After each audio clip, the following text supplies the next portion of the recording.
Isang unit ng cellphone na laman ng kahong iniregalo ni Jerwin kay Charlene.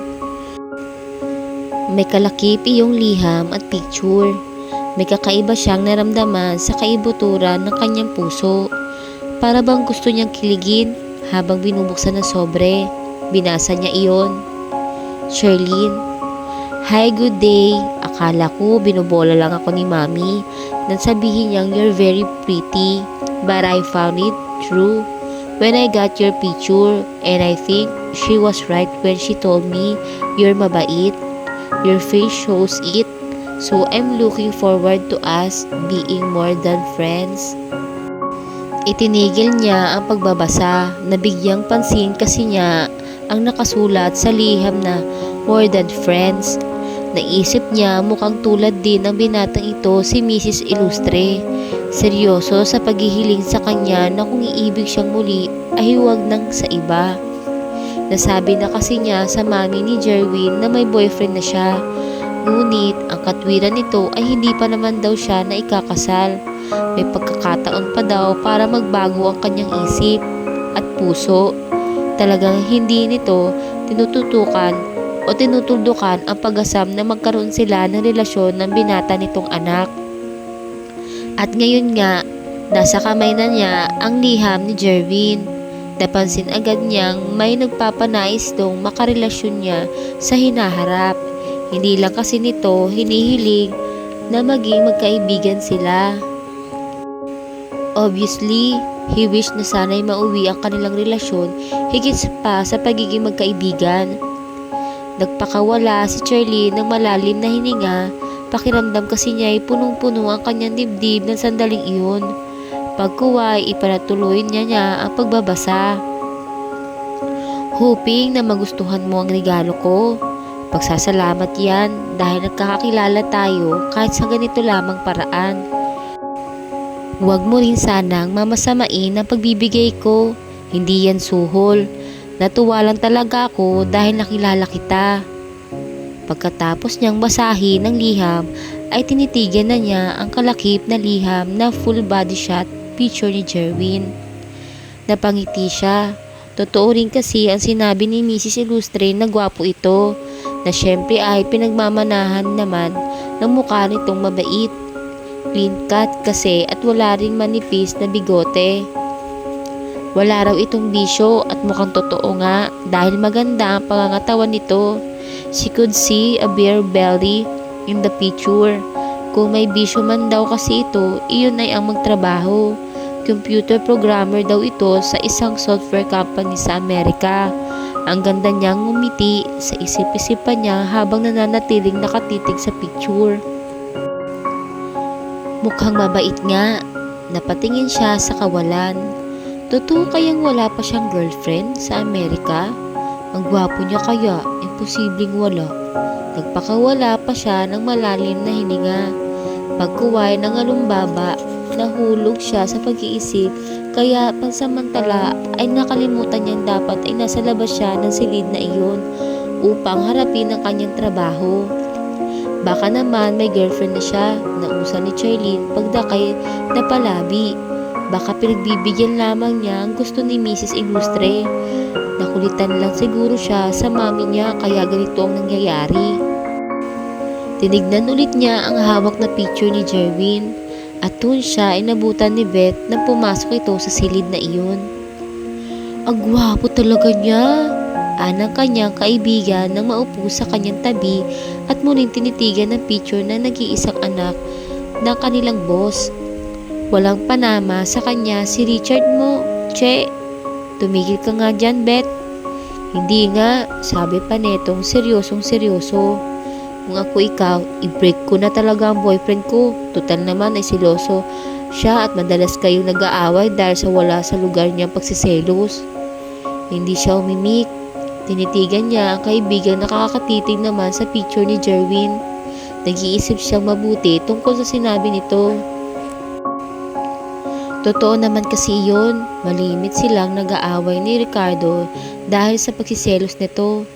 Hindi ko pa man nakikilala at nakikita ang personal itong anak ni Ma'am Carla Alam kong laman na lamang na siya kay Richard mo. Tigilan mo na nga ang pagkukumpara sa kanilang dalawa, Bet. Saway niya rito. Pakiramdam kasi niya ay nahihirapan siyang nahahati kasi ang kanyang isipan sa dalawang lalaki. Umingo si Beth. Ayaw mo silang pagkumparahin ko dahil alam mo matatalo ang mahal mong boyfriend? Sige na nga, sabi niya. Talo na kung talo si Richard, pero never ko pa rin siyang ipagpapalit. Alam mo namang mahal ko siya sa kabila ng lahat. Gaga ka kasi. Iniiwas niya paningin sa kaibigan. Naisip niya totoo naman ang sinasabi nito. Nagpapakagaga talaga siya. Madalas nga silang mag-away ni Ricardo, ngunit wala pa rin talaga siyang balak makipagkalas dito. Kasi naman, sabi pa nga ni Beth, kung susundin pa nga ang pangarap na ang gustong maging groom ang naging first boyfriend, Che.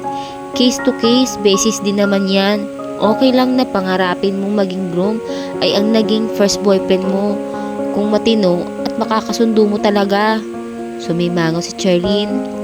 Tumungo naghagip ng kanyang mga mata ang kahon ng cellphone na kanina pa hindi bibigyan ng pansin ng kanyang kaibigan. Pero kung katulad nga ni Richard mo ang papangarapin mong maging groom and later on ay magiging asawa, tumirik ang mga mata nito. Che, maawa ka naman sa sarili mo.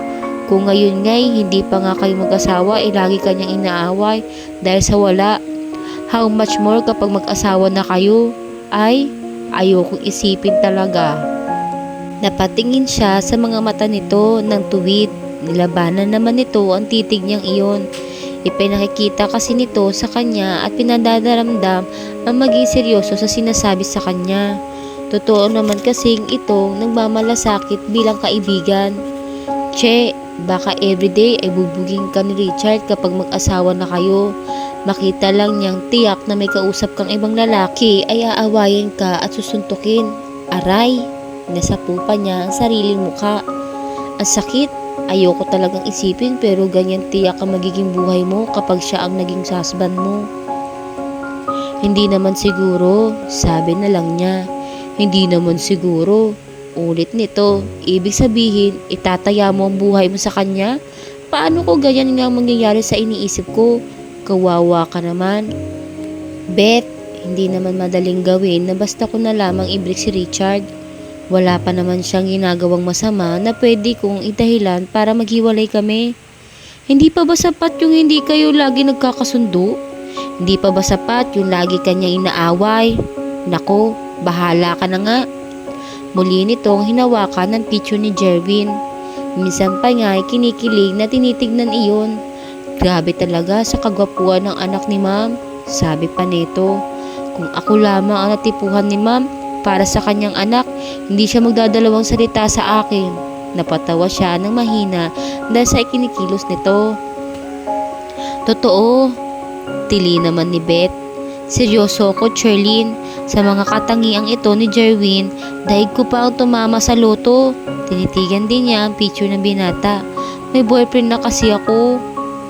Naghahanda na sila for the store closing nang matawagan si Charlene ng kanilang supervisor na si Mirna. Agad naman siyang lumapit dito at nagtanong kung ano ipapagawa nito. Si Ma'am, ang sabi sa kanya, ngiting-ngiti nang bahagya itinaas ang hawak na receiver ng telepono na hindi niya napansin kanina. Gusto ka raw makausap. Napalunok siya. Agad siyang kinakabahan.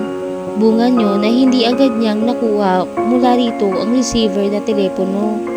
Wala naman kasi siyang naapuhapan sa isipan kung ano ang sasabihin ni Mrs. Ilustre. Sasabihin ko kay Ma'am na ayaw mo makipag-usap? Pabirong tanong sa kanya ni Mirna na matilihang siya na pagkakatayo sa harap nito. Hindi ate, maagap nang sabi ni Charlene. Ate, ang tawag nila sa supervisor. Kakausapin ko, kinabahan lang ako. Kausapin mo na, anitong inabot sa kanyang receiver. Naghihintay si Ma'am. Thanks ate, ani yan tinanggap iyon. Ngunit tinakpan muna niya ng palad ang mouthpiece at tumikim siya. Pakiramdam kasi niya ay nahihirapan siyang huminga. Hello ma'am, good evening po. Hello Charlene, Kumusta na? Anang babae sa kabilang linya ng telepono. Masigla ang tinig nito. Okay naman po ako, ma'am. I mean, kumusta ang impression mo sa anak ko? Nakita mo ang kanyang picture, di ba? Do you think he's okay? Lalo siyang kinabahan sa tanong na iyon ni Mrs. Ilustre, subalit sinikap niyang maging kalmante. Okay naman po, ma'am, tugon niya. Mapahigpit ang pagkahawak sa receiver ng telepono. Mukha nga po siyang mabait. Mabait talaga ang anak kong yun, Charlene. Wala kang magiging problema sa kanya. Tumango siya na para bang kaharap niya ang kausap at may kita nito iyon. Do you find him attractive? Tanong pa nito sa kanya na bakas pa rin ang tinig ng excitement. Talagang sabik na sabik itong malaman ang kanyang damdamin para sa kanya, anak. Huwag kang mahiya, iha. Tell me the truth. Gwapo nga ho si Jerwin, ma'am. You like him? Pinamulahan siya ng muka dahil sa pagiging prangka nito. Parang gusto niyang maputulan ng hininga ang sandaling iyon. Ano bang isasagot ko kay ma'am? Tumikim si Mrs. Ilustre na waray pinupukaw ang kanyang atensyon. Pagkuway, muling inulit ang tanong sa kanya. Do you like him, Che? Ma'am, tugon niya. Pagkatapos tumikim, may boyfriend na po ako. Siloso pa naman ho si Ricardo. Hayaan mo siya, sabi nitong tumatawa ng mahina. Wala pa naman siyang tuwirang karapatan sa'yo. You're not married yet. Pero plano mo naming magpakasal, ma'am. Naisipan niyang sabihin ang bagay na iyon at baka sakaling tumigil na ito sa karereto sa kanyang anak. As a matter of fact, napakasunduan na ho namin kung saang simbahan kami magpapakasal at kung saan gaganapin ang reception. Basta, hanggat hindi kayo kasal, may pag-asa pa rin ng ibang lalaki na mahalin ka, anitong tila. Hindi man lamang nabawasan ang pag-aasang magkaroon sila ng relasyon ni Jerwin. At syempre, mamahalin mo rin, di ba? Hindi siya kumigbo kapag ganoon. Ang paksa ay ayaw niyang patagilin pa ang pag-uusap nila nito. Sa ngayon kasi, wala pa talaga sa plano niyang kalasan si Ricardo. Hello, Charlene? Ma'am, tumawag na ba sa'yo si Jerwin ko? Nagkausap na ba kayo? Hindi po. Hindi pa po, ma'am. Totoo bang cellphone ang gift niya sa'yo? Kinulot ko kasi siya kung ano ang laman ng kanyang pinadala. Nakulitan naman kaya sinabi sa akin. At ang sabi niya ay iyon ang iniregalo niya para magkaroon kayo ng communication kahit sa text lamang. Baka ho, busy pa siya, ma'am. Gusto ko nga ho siyang makausap para makapagpasalamat ako sa kanya. Hintay-hintayin mo ang tawag niya, iha. Baka nga busy pa siya. Pero huwag kang mainip, ha. Kausapin mo siya kapag tumawag sa'yo. Sabi nito, hindi pa rin nawawala siya sa tinig. Matutuwa talaga ako kapag kayo ang nagkatuluyan ng anak ko. Sige po, ma'am. Sinadya niya magpaalam para maputol ang kanilang pag-uusap. Magsasara na po kami. Sige, Che. Ingat ka, anak. Bye. Bye, ma'am. Aniya. Pagkuway, ibiniba na niya ang kreda ng receiver ng telepono. Na pinihit niya ang ulo ay bigla siya nanlaki ang mga mata. Hindi kasi niya namalayan na nasa tabi na pala niya ang mga kasamahan sa trabaho at nakikinig sa pag-uusap nila ni Mrs. Ilustre. Anong ginagawa niyo dyan?